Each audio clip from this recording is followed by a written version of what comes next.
Prepare-se para uma experiência de introspecção profunda com as palavras visionárias de Krishnamurti. Esteja pronto para questionar e expandir seus horizontes nessa palestra inspiradora.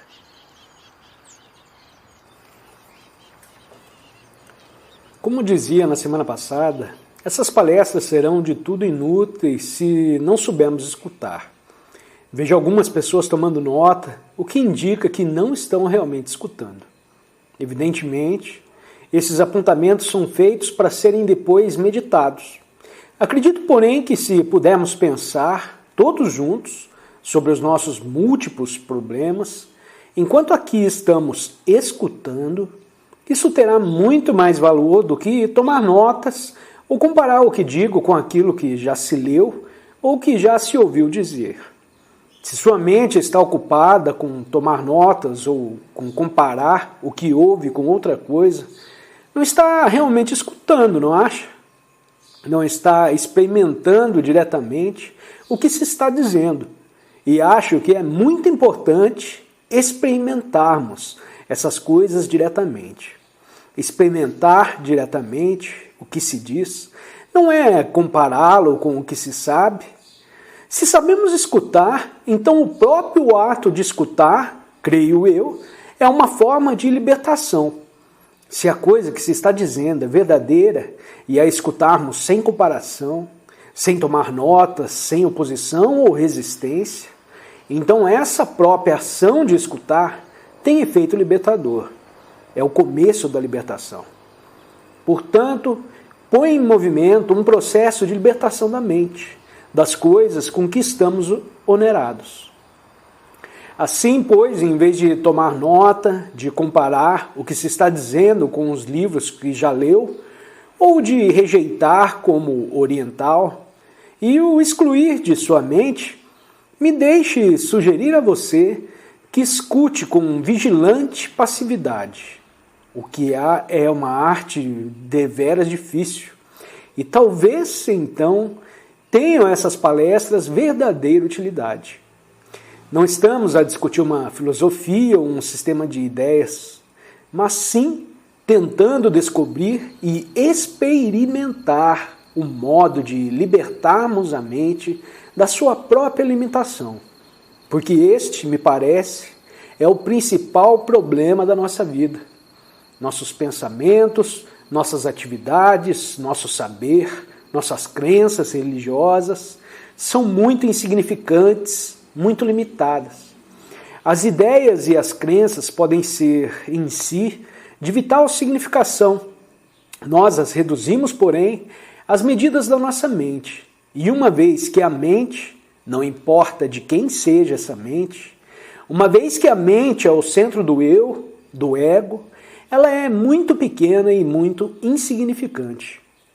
Visto estarmos sendo atacados por uma série de crises raciais e individuais, religiosas e econômicas, acho importantíssimo que sejamos capazes de enfrentar essas crises com a mente não limitada, não condicionada, não carregada de crenças religiosas, de dogmas, de conhecimentos prévios, etc.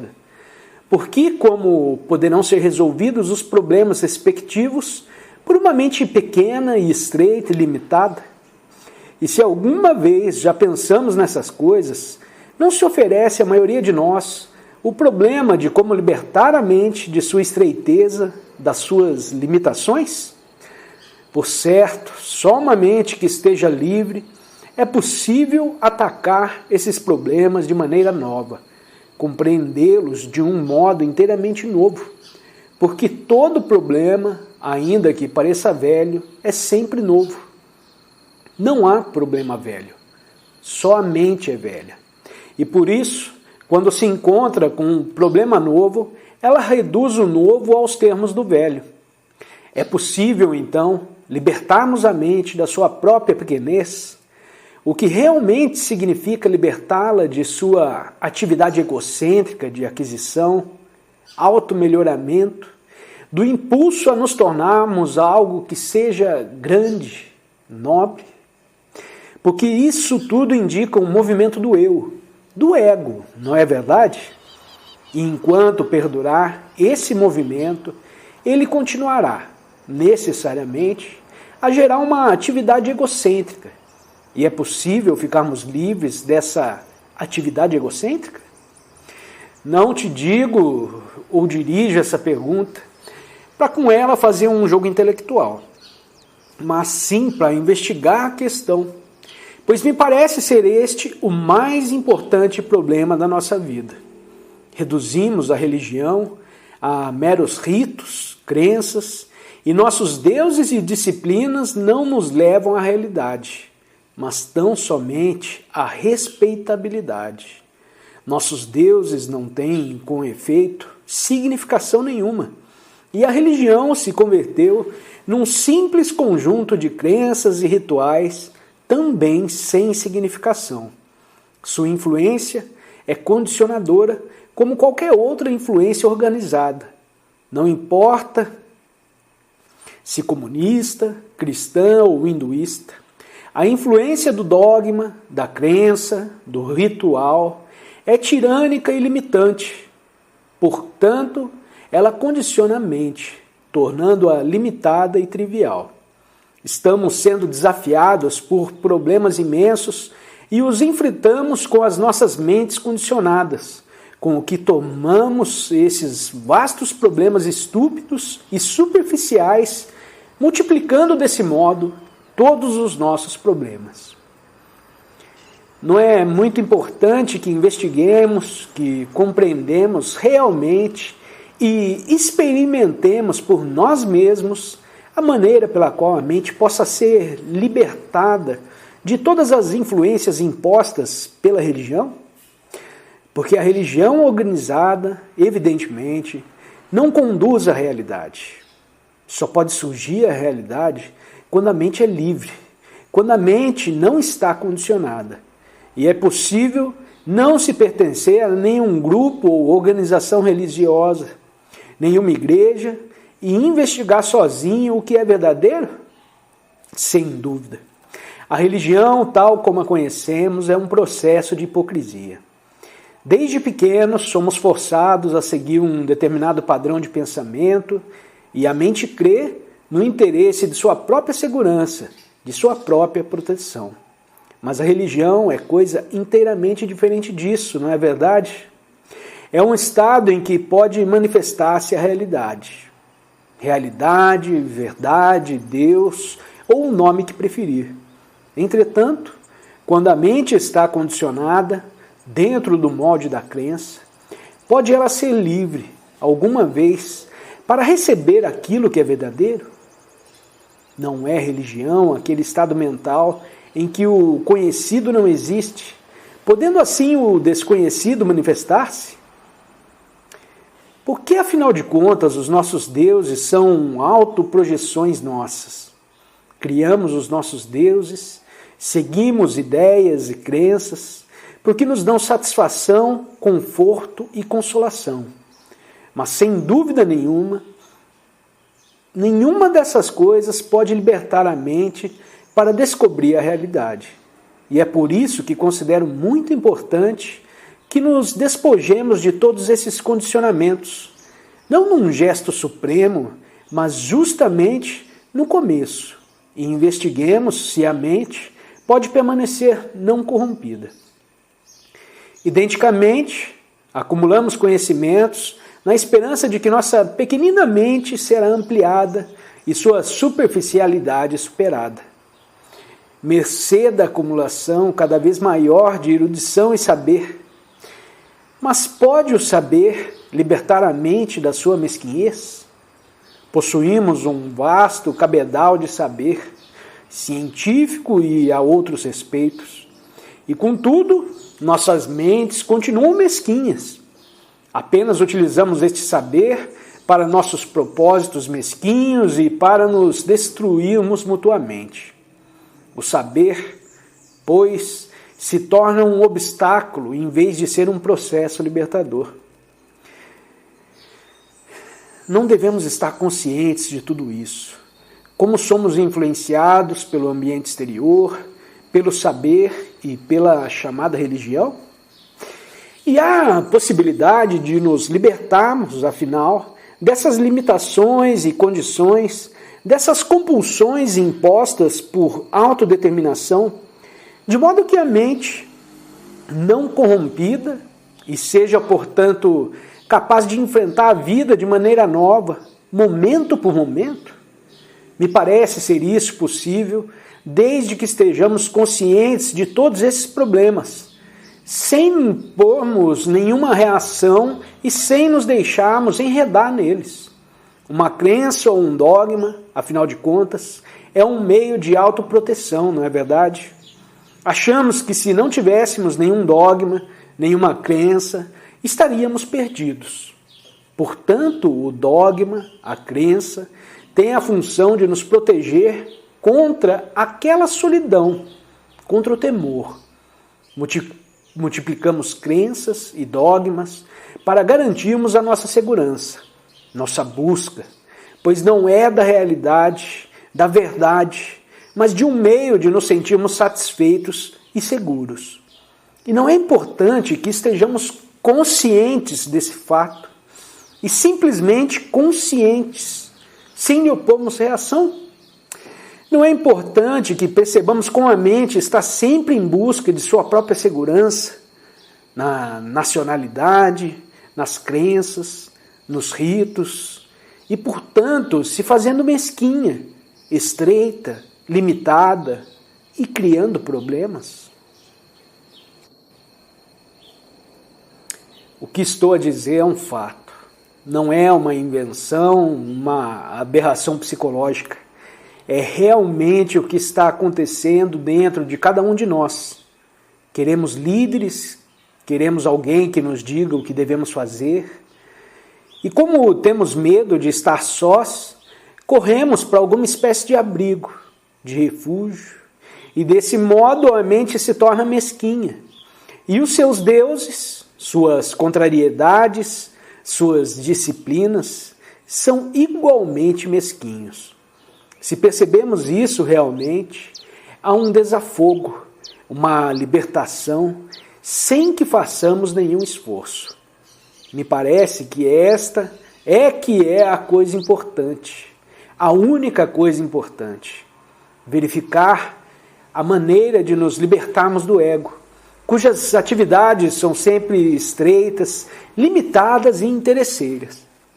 Quanto mais lutamos contra a limitação, tanto mais forte se torna a limitação. Se a percebemos, porém, se estamos conscientes dela e se sabemos escutar o que se diz, então esse próprio escutar nos porá em liberdade, de modo que poderemos olhar o problema de maneira nova, o que significa ter a mente não corrompida.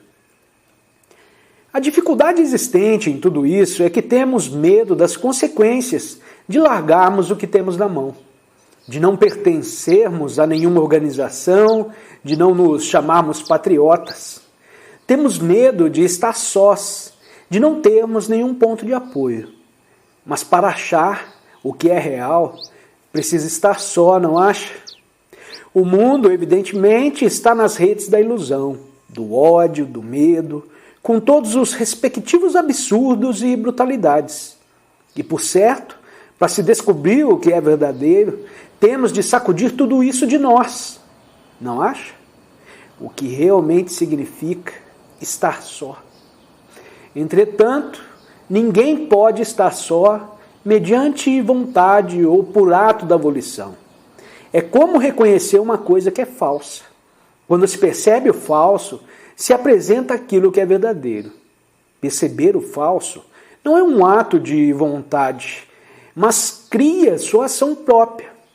Acho que esta é a coisa verdadeiramente importante, pois de que se necessita hoje em dia não é mais saber, não são novas crenças, do comunista ou de outra ordem, mas de indivíduos que sejam capazes de compreender todo este conflito, capazes de perceberem com lucidez, com a mente não corrompida. Indivíduos que, por essa razão, são uma luz para si mesmos. Não pode ser luz para você mesmo se é tão somente um acessório da máquina social, pois isso tem muito pouca significação. Penso que a verdadeira revolução não é uma revolução econômica ou política, mas a revolução psicológica, profunda, que nos faz reconhecer o falso como falso, fazendo assim surgir o novo, o real, o verdadeiro. Vou responder algumas perguntas, mas antes de começarmos a apreciá-las, me parece importante averiguarmos o que é um problema. Um problema só existe quando lança raízes na mente.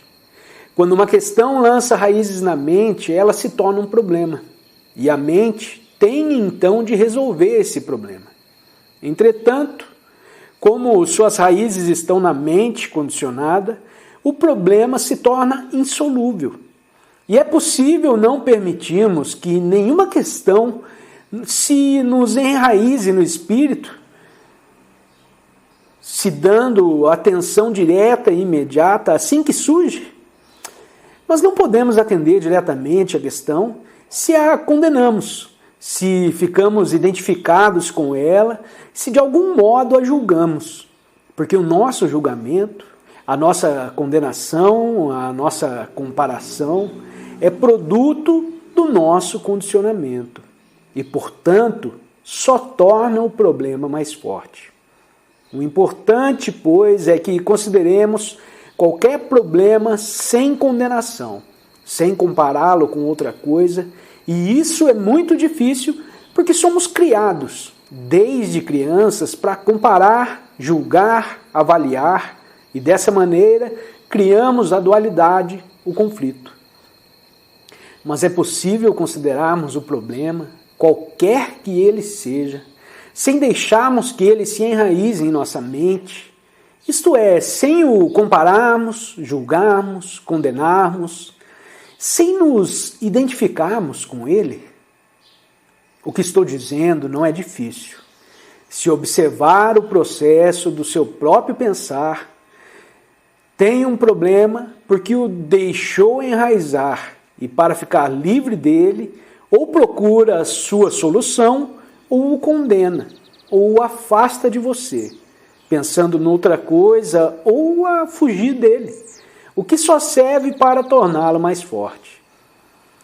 Mas se pode examinar realmente o problema, sem tendência para condená-lo, sem tendência de identificação, então, por certo, o problema assume uma significação de todo diferente, não é verdade? Como dizíamos, o problema só existe quando aprofunda suas raízes em nossa mente. E a mente, que absorveu o problema, a mente onde a semente do problema já criou raízes, é incapaz de o resolver, por mais que lute com ele. Para compreender o problema, a mente deve estar verdadeiramente tranquila. E só está ela tranquila quando não há tendência para a condenação, a identificação ou a comparação. E quando a mente está tranquila, pode então existir algum problema? O problema só existe porque estamos em confusão. E a confusão surge quando procuramos alguma espécie de solução para o problema. Ou quando estamos seguindo algum sistema ou projetando a sombra de algum dogma ou crença, ou quando estamos tolhidos pelo nosso saber. Se pudermos compreender, porém, o processo pelo qual o problema surge e deixarmos, portanto, de condenar e de comparar, haverá então algum problema? É claro, não se pode responder, pois nunca experimentou nenhuma dessas coisas. O que está acostumado a fazer é condenar, comparar ou se identificar com o problema. E é dificílimo ficarmos livres desse processo. Portanto, só fomos preparados para comparar e pensamos que pela comparação compreenderemos. Ora, por certo, a compreensão não pode vir pela comparação, pela prática de atividades de todo gênero, mas só quando a mente está muito tranquila, não perturbada. Temos muito medo de uma mente que não esteja ocupada. A mente, porém, que só está ocupada é uma mente pequena. Não importa se ocupada com a mais alta ciência ou com as atividades corriqueiras da cozinha ou do emprego. Essa mente é incapaz de ser livre. Como estamos sempre ocupados, quando o problema surge, somos incapazes de resolvê-lo, visto não compreendemos o processo integral do nosso pensar. E como não podemos resolver o problema, apelamos para os líderes, para os livros, para o saber, para a religião. Tudo isso produto da nossa confusão e da confusão dos nossos guias. Assim, pois, ao apreciarmos essas perguntas, não pode haver nem sim nem não. Não há resposta para a vida, só há viver. Nós, porém, tornamos o viver um problema. No nosso viver não há alegria, não existe a verdadeira felicidade que vem quando estamos desacompanhados, naquela liberdade onde e só nela pode despontar a realidade. Obrigado por acompanhar esta fascinante palestra com Krishnamurti. Se o conhecimento compartilhado aqui ressoou em você, convidamos a explorar mais 2 pérolas de sabedoria que estão sendo exibidas na sua tela. Desafie-se a expandir o seu entendimento. Compartilhe as suas percepções no campo de comentários. Sua voz é importante para nós. Não se esqueça de se inscrever para continuar essa jornada conosco. Até logo!